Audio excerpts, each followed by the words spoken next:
অশেষ ধন্যবাদ জানাচ্ছি আমাদের আলোকিত মানুষ হিসেবে এখানে আমাদের প্রধান শিক্ষক আছে যিনি কিনা আমাদের স্যার এবং আমার কৃতি সমতুল্য আলামিন স্যার। আপনাকে আমি ধন্যবাদ জ্ঞাপন করছি। আমার ব্রাইট ইন্টারনেট চ্যানেল এবং জাতীয় পত্রিকা দৈনিক আজকে আলোকিত সভা থেকে আমি সাংবাদিক পড়া হয় ভ্রাম্যমাণ রিপোর্টার হিসাবে আপনার সঙ্গে আছে। রংপুর উচ্চ বিদ্যালয় একটা ঐতিহ্যবাহী একটা স্কুল। এই স্কুলের মধ্যে আপনি আমাদের প্রধান শিক্ষক হিসাবে যোগদান করাতে আপনার অনুভূতিটা কেমন লাগছে সেই কথাটা আপনার চ্যানেল 99 তুলে ধরবেন। আমি সাংবাদিক পড়াতে আপনার সঙ্গে আছি। সম্মানিত স্যার। আসসালামু আলাইকুম। আমি মোহাম্মদ আল আমিন, প্রাপ্ত প্রধান শিক্ষক, রংপুর উচ্চ বিদ্যালয়। আপনার অনুভূতিটা কেমন লাগছে? আমি বেশ ভালোই অনুভব করতেছি। স্যার আপনাকে আমি অশেষ ধন্যবাদ আপনার অনুভূতির কথা তুলে ধরার জন্য। আমি আপনার কাছে জানতে চাচ্ছি যে একজন শিক্ষার্থী ভালো রেজাল্ট করতে গেলে শিক্ষক, অভিভাবক এবং স্টুডেন্টের কি ধরনের ভূমিকা থাকলে আমরা আলোকিত স্টুডেন্টকে পেতে পারি? একজন ছাত্র ভালো ফলাফল করার পিছনে ছাত্রের নিজের পাঠ্যাভ্যাসের ব্যাপার আছে, অভিভাবকের তদারকি এবং শিক্ষকদের শ্রেণীকক্ষের পাঠদানের পূর্ণ আকারে তাদেরকে বোঝায় দেওয়ানোর ব্যাপার আছে।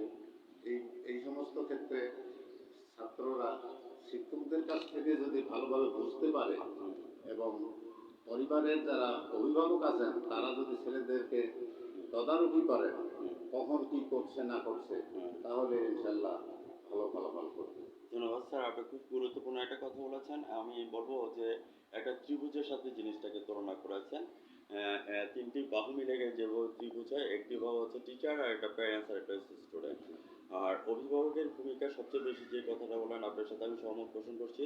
আদৌ স্কুলে আসছে কিনা, স্কুল থেকে বাসায় ঠিক মতো করছে কিনা, সিডাব্লিউ এসডাব্লিউ গুলো ঠিক মতো করেছে কিনা, এবং খেলার মাঠে গেল খেলার মাঠে থেকে বাসায় ঠিক মতো পড়ছে কিনা, এই কথাগুলি যদি লোক আফটার করে বা দেখাশোনা করে তাহলে অবভিয়াসলি একজন স্টুডেন্ট ভালো রেজাল্ট করবে। তার ধারাবাহিকতা রক্ষা করার জন্য হাজার বছরের শ্রেষ্ঠ বাঙালি জাতির পিতা বঙ্গবন্ধু শেখ মুজিবুর সুযোগ্য কন্যা মমতাময়ী মা জননেত্রী শেখ হাসিনা যে ডিজিটালের ঘোষণা দিয়েছেন 2021 থেকে 41 সালের মধ্যে, আজকে আমরা ডিজিটাল দান করেছি, এখন আমরা স্মার্ট বাংলাদেশের মধ্যে পদার্পণ করেছি। সম্মানিত আলামিন স্যার, আমাদের আলোকিত প্রধান শিক্ষক এবং আমার পিতৃ সমতুল্য, ডিজিটালের শো আমরা কি দেখতে পাচ্ছি এবং শেখ রাসেল ডিজিটাল ল্যাব এবং আইসিটি ভবন পেয়েছেন কিনা এই কথাটা স্যার বলে থাকবেন। আমরা বিদ্যালয়ের শেখ রাসেল ডিজিটাল ল্যাব পেয়েছি, কিন্তু ওটা আমাদের নিজস্ব ভবনে আমরা ওটা সেট করছি আর কি। আর আলাদাভাবে কোনো ডিজিটাল ভবন আমরা পাইনি। তো সেক্ষেত্রে আজকে ডিজিটালের ছোঁয়া আপনি কি দেখতে পাচ্ছেন সারা বাংলাদেশের মধ্যে এবং স্কুল কলেজের মধ্যে? ডিজিটালের ছোঁয়া, ডিজিটাল বাস্তবায়ন অলরেডি হয়ে গেছে। সর্বক্ষেত্রে আমরা এখন ডিজিটালের মাধ্যমে সমস্ত তথ্য আদান প্রদান করে থাকি, যার জন্য এটা সম্পূর্ণই বলতে পারি আমরা ডিজিটাল। মাল্টিমিডিয়ার মাধ্যমে আমরা ক্লাস করতে পারি, মাল্টিমিডিয়াম ক্লাস, অনলাইনে ক্লাস, অনলাইনে বিভিন্ন চিঠিপত্র আদান প্রদান ইত্যাদি আমরা এখন ডিজিটালের অলরেডি হয়ে গেছে। বাইরে স্যার, আপনাকে আমি ধন্যবাদ জ্ঞাপন করছি। আবার 2021 থেকে 30 সালে যে গোলটা বলেছেন সেটা হচ্ছে এসডিজি গোল, অর্থাৎ সাস্টেনেবল ডেভেলপমেন্ট গোল। ওইখানের মধ্যে বলেছেন দুর্নীতি, বাল্যবিবাহ, ইফটিজিং, মাদক, এটাকে জিরো টলারেন্স নিয়ে আসার জন্য।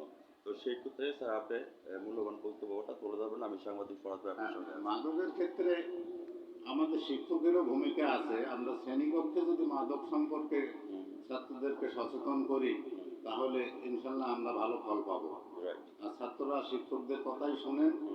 এই জন্য আমাদের শিক্ষক সমাজের উচিত প্রতিটি শ্রেণীতে যেন তারা মাদক সংক্রান্ত ব্যাপারে কথা বলেন।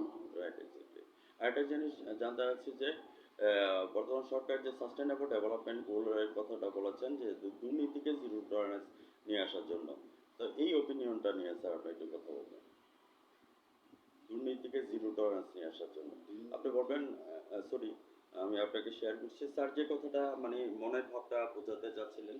আসলে বয়োজ্যেষ্ঠ কারণে উনি জিনিসটাকে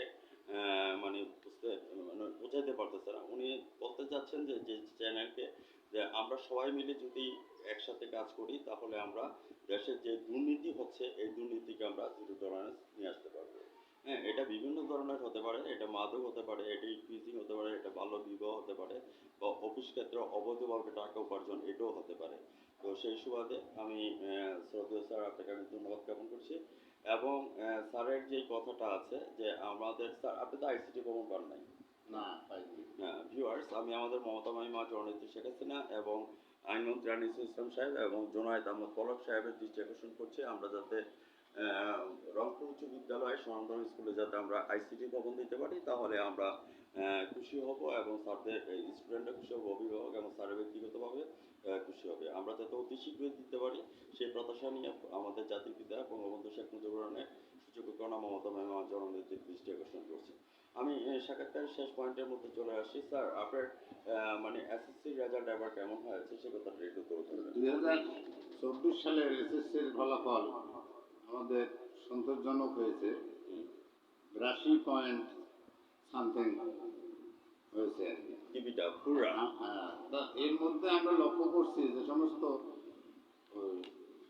ক্যাজুয়াল ছাত্ররা পরীক্ষা দিয়েছিলেন সেগুলোর মধ্যে ফেল করছে। বুঝতে পেরেছি। ভিউয়ার্স, নিয়মিত ছেলেগুলো রেগুলারই পাবে। Right exactly.